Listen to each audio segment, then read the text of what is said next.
नमस्कार, एक बार फिर से आपका स्वागत है। चलिए, अगर आपने पहले चैनल को सब्सक्राइब नहीं किया है, बेल आइकन का बटन भी साथ में दबा लें, सब्सक्राइब भी कर लें। चलिए, हम आपको फटाफट 5 राज्यों के बारे में जानकारी देते हैं।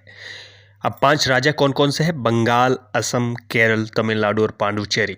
ये खास क्यों है वो भी हम आपको बता दें, क्योंकबंगाल समेत 5 राज्यों और एक केंद्र शासित प्रदेश के लिए विधानसभा चुनाव की तारीखों का ऐलान हो गया है।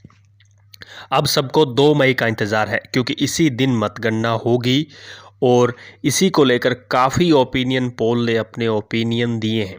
एक-एक राज्य पर सारे ओपिनियन आपको बताएंगे, लेकिन उससे पहले सुन लीजिए बंगाल समेत 4 राज्यों में जिस प्रकार से तारीखों का ऐलान हुआ है। अब 2 मई का जैसे इंतज़ार का मैंने कहा, उसी तरह उसी दिन मतगणना होनी है।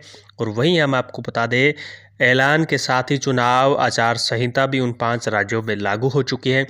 राजनीतिक दल मतदाताओं को लुभाने की कोशिश में जुट गए हैं। 2 मई आने में अभी वक्त है, लेकिन काफ़ी ओपिनियंस पोल ने अपने ओपिनियन दे दिए हैं। वहीं हम आपको बात करें बंगाल, असम, केरल, तमिलनाडु और पांडिचेरी में किसकी सरकार बनने के आसार हैं, वो हम आपको एक-एक चीज़ बताएंगे। लेकिन अब ओपिनियन पोल के लिए अगर बात करें तो किसके लिए फ़ायदेमंद बताया है? भारतीय जनता पार्टी, कांग्रेस, तृणमूल कांग्रेस समेत कई अन्य पार्टियों के फिलहाल कैसी संभावनाएं दिख रही है, उसमें हम आपको बताएंगे। पांडिचेरी में एनडीए की सत्ता आती हुई नज़र आ रही है। जी हाँ, पहला ओपिनियन पोल हम आपको बता दें, पांडिचेरी ओपिनियन पोल के अनुसार 30 सीटों वाली पांडिचेरी विधानसभा में बीजेपी की अगुवाई वाले एनडीए को 46% वोट मिलने की संभावना है। तो कांग्रेस गठबंधन को 36% वोट मिल सकते हैं। इस तरह से सीट के आधार पर देखें तो एनडीए को 17 से 21 सीट, तो कांग्रेस गठबंधन को 8 से 12 सीट मिलने के आसार हैं। वहीं बात करें दूसरे राज्य केरल। केरल में एक बार फिर से वाम मोर्चा की सरकार बनने की संभावनाएं जताई जा रही है। जहां हम आपको बताया भी, पहले पांडिचेरी में एनडीए बनाए दिखा रही थी, तो वहीं केरल में ओपिनियन पोल ये दिखाते हैं कि केरल में सीपीआईएम की अगुवाई वाली लेफ्ट डेमोक्रेटिक फ्रंट यानी एलडीएफ के खाते में इस बार 83 से 91 सीटें जाने की संभावनाएं हैं। और कांग्रेस की अगुवाई वाली यूनाइटेड डेमोक्रेटिक फ्रंट यानी यूडीएफ को 47 से 55 सीटें पर ही संतोष करना पड़ सकता है। वहीं बीजेपी के खाते में महज 0 से 2 सीटें ही केरल में आती हुई नज़र आ रही हैं। तो अगर वहीं वोट प्रतिशत की हम बात करें इसी केरल में, तो वोट प्रतिशत के आधार पर एलडीएफ को 40% तो यूडीएफ को 33% वोट मिलते दिख रहे हैं। बीजेपी को 13% वोट मिलने की अनुमान है इस ओपिनियन में। बात करें अगले राज्य तमिलनाडु की, तो तमिलनाडु में ओपिनियन पोल के मुताबिक तमिलनाडु में एआईडीएमके गठबंधन को 29% वोट मिल सकते हैं। तो डीएमके गठबंधन को करीब 41% वोट मिलने के आसार दिख रहे हैं। अन्य को करीब 30% वोट मिल सकते हैं। सीटों के आधार पर देखें तो तमिलनाडु में एडीएमके गठबंधन को 58 से 66 सीटें, तो डीएमके गठबंधन की इस बार सत्ता में वापसी हो रही है। डीएमके गठबंधन को 154 से 162 सीटें सीधे तौर पर मिलने का अनुमान है, जबकि अन्य के खाते में 8 सीटें ही जा सकती हैं। वहीं बात करें अगले राज्य असम की, तो असम में फिर से क्या बीजेपी की सरकार बनेगी, इस पे हम आपको बता दें। ओपिनियन पोल के मुताबिक असम में बीजेपी गठबंधन के खाते में 42% वोट जाते दिख रहे हैं। तो कांग्रेस गठबंधन को 31% वोट मिल सकते हैं। अन्य के खाते में 27% वोट जाने की संभावनाएं हैं। पोल के अनुसार 126 सदस्यीय विधानसभा में बीजेपी गठबंधन के खाते में 68 से 76 सीटें जाने की उम्मीद है। तो कांग्रेस गठबंधन को 43 से 51 सीटें ही मिल सकती है।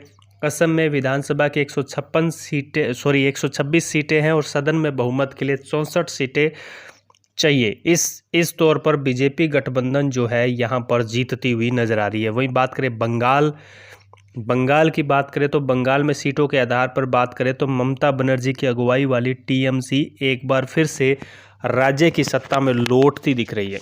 ओपिनियन पोल के मुताबिक टीएमसी को 148 से 164 सीटें मिल सकती है। तो वहीं 200 का पार का नारा लगाने वाली भारतीय जनता पार्टी बीजेपी के खाते में महज 92 से 108 सीटें पर ही संतोष करना पड़ सकता है।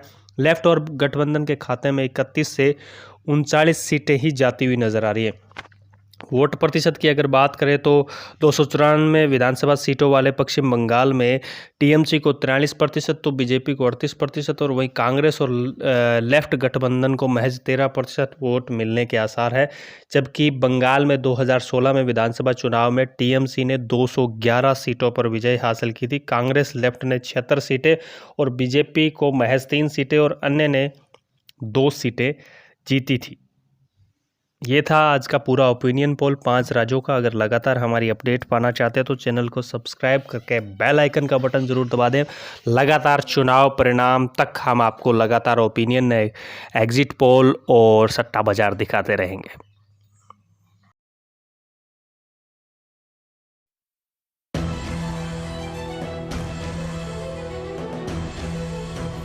आओ मिलकर कुछ नया करते हैं, कुछ नया आजमाते हैं।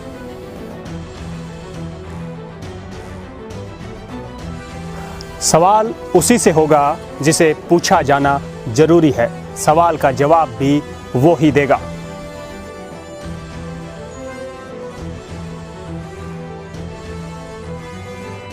हम आ रहे हैं गांव-गांव, गली-गली, मोहल्ले में सिर्फ आपके सवाल पूछने।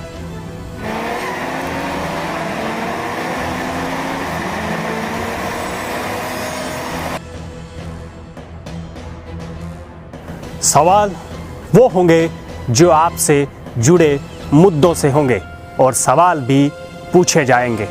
तीखे सवालों का होगा अलग अंदाज।